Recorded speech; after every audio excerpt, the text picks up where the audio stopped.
Um vídeo reflexivo. O dom se alcança com o dinheiro?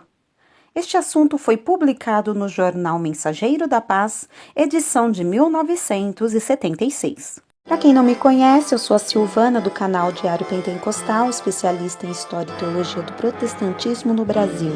Se você ainda não é inscrito, se inscreve no canal, deixe seu curtir e compartilhe com seus amigos para que mais gente conheça o canal.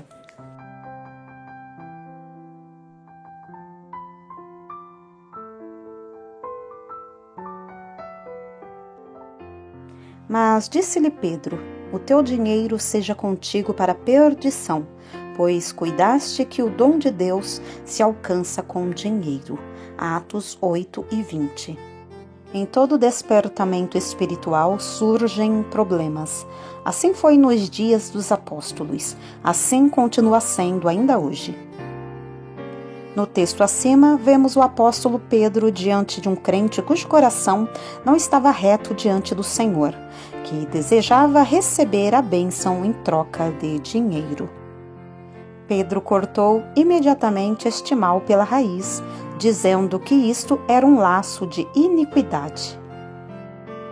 A palavra de Deus diz que nos últimos dias sobrevirão tempos trabalhosos, porque os homens então seriam avarentos, profanos, mais amigos dos deleites do que amigos de Deus, segundo Timóteo 3, do 1 ao 4. Em cumprimento desta profecia, é que em nossos dias também surge o mesmo mal. Aparece ganância ao dinheiro ligada às coisas de Deus. Vamos aqui ver algo que a Bíblia ensina sobre este importante assunto. Tome de graça da água da vida. Apocalipse 22:17.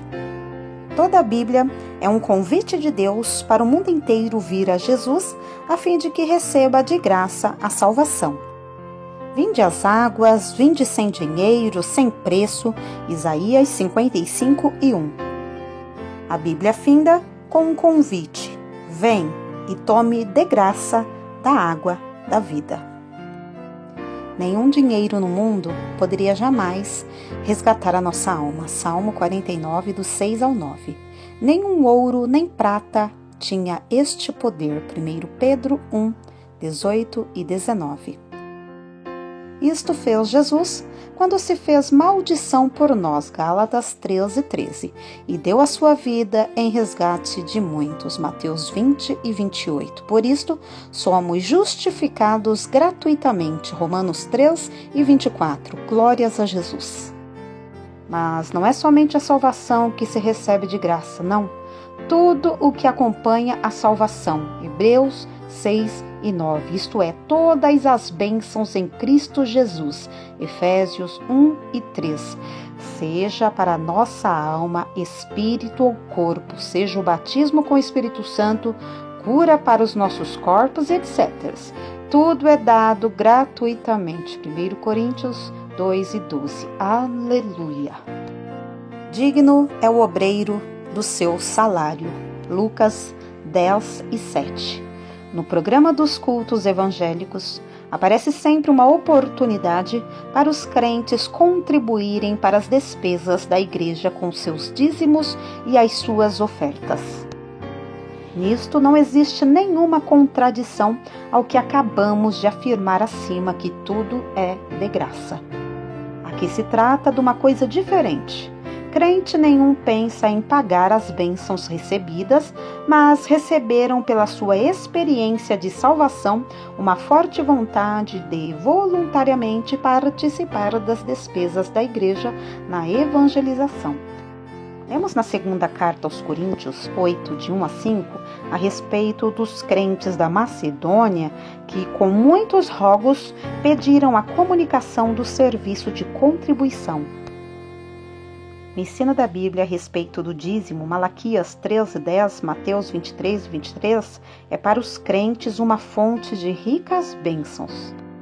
Devemos, porém, observar que esta arrecadação nos cultos é feita exclusivamente entre os crentes. Os amigos visitantes não são convidados a cooperar. Se alguém voluntariamente deseja cooperar, a igreja não rejeita, porque isso seria falta de educação diante de um sentimento nobre. A contribuição nos cultos não é dada aos obreiros, mas sim à igreja que, através da sua direção, a administra. Das rendas da igreja se pagam as despesas da evangelização, missão, construções, trabalho social e etc. Mas também se paga o salário do obreiro, porque a Bíblia afirma: assim ordenou o Senhor aos que anunciam o Evangelho, também vivam do Evangelho. Primeira carta aos Coríntios 9:14. Assim foi no tempo do Velho Testamento, 1 Crônicas 9:12, e assim também na dispensação do Novo Testamento. Jesus mesmo disse: digno é o obreiro do seu salário. De graça recebestes, de graça dai. Mateus 10:8. Quando Jesus enviou os primeiros obreiros, deu-lhes esta importante orientação: de graça recebestes, de graça dai. Ele não queria que em tempo alguém se baixasse tanto que chegasse a receber dinheiro em troca de serviço espiritual prestado, seja de cura, de oração e etc. Este pensamento de Jesus tem, em todos os tempos, inspirado os homens que Deus tem usado. Abraão recusou tomar desde um fio até a correia de um sapato como recompensa pela libertação que havia levado aos que habitavam em Sodoma e outras cidades. Gênesis 14, do 21 ao 23. Samuel desafiou a todo Israel que testificasse contra ele se havia tomado boi, jumento, presente e etc., para com ele encobrir os seus olhos. O povo disse de uma só boca: e nada nos defraudaste. 1 Samuel 12, do 3 ao 5. O profeta Eliseu recusou terminantemente tomar qualquer recompensa pela cura que Naamã, o general da Síria, havia recebido. 2 Reis 5:16. Daniel disse ao rei Belsazar, quando este lhe ofereceu ricos presentes para que interpretasse a escritura na parede: os teus dons fiquem contigo e dá os teus presentes a outros. Todavia, lerei ao rei a escritura. Daniel 5:17. Paulo disse na hora da sua despedida: de ninguém cobicei a prata, nem o ouro, nem o vestido. Atos 22:33. Afirmou aos coríntios: não busco o que é vosso, mas sim a vós. Não por torpe ganância. 1 Pedro 5:2. Quando o apóstolo Pedro orientou aos que com ele estavam trabalhando na obra de Deus, deu-lhes, entre outros bons conselhos, também este de servir sem torpe ganância. Ele conhecia o terrível mal de alguns que, aproveitando o coração alegre dos que receberam as bênçãos do Senhor, procuram beneficiar-se. Ele condenava este procedimento, chamando-o torpe. Já no tempo do Velho Testamento, era o tal procedimento tido como um sinal de decadência e de depravação espiritual. Havia sacerdotes que ensinavam por interesse e profetas que adivinhavam por dinheiro, e contudo, eles se encostavam no Senhor, dizendo: não está o Senhor entre nós? Miqueias 3:11.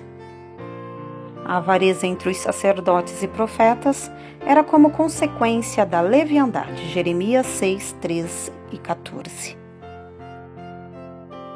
O profeta Isaías disse que estes que sempre tornam para sua ganância eram cães gulosos que não podem fartar, pastores que nada compreendem. Isaías 56:11. Quando Geazi, o servo do profeta, maldosamente foi atrás de Naamã para receber dele a paga pela cura que Eliseu havia recusado receber, não teve nenhum proveito desses bens mal adquiridos, pois ficou leproso. 2 Reis 5, do 20 ao 27. Também, no tempo dos apóstolos, apareceram os que com avareza faziam dos crentes negócio com palavras fingidas. O apóstolo Pedro, porém, disse que sobre eles de largo tempo não seria tardia a sentença, segundo Pedro 2:3. Diante do procedimento de Simão, quando este ofereceu dinheiro em troca de bênção, Pedro o convidara para o arrependimento. Atos 8, do 18 ao 20. Isto é a única alternativa para evitar uma sentença muito séria diante de Deus, que nunca irá tolerar que se faça negócio do que ele oferece gratuitamente. Em nossos dias de tanta confusão por causa de casos de curas, orações, consultas espirituais e etc. em troca de dinheiro, precisamos vigiar para que esta atitude vergonhosa não venha a aparecer dentro dos limites até onde se estende a influência da Igreja. É necessário que os responsáveis, com zelo e com firmeza, proíbam e impeçam qualquer tipo de tal procedimento, pois esta foi sempre a atitude da Igreja desde o início deste trabalho. Continuemos, pois, de mãos cheias, oferecer gratuitamente a todos as ricas bênçãos de Deus que atingem a alma, o espírito e o corpo. Mas permaneçamos também afastados, mantendo a distância regulamentar desta ganância torpe e infeliz daqueles que trocam a cruz por cruzeiros.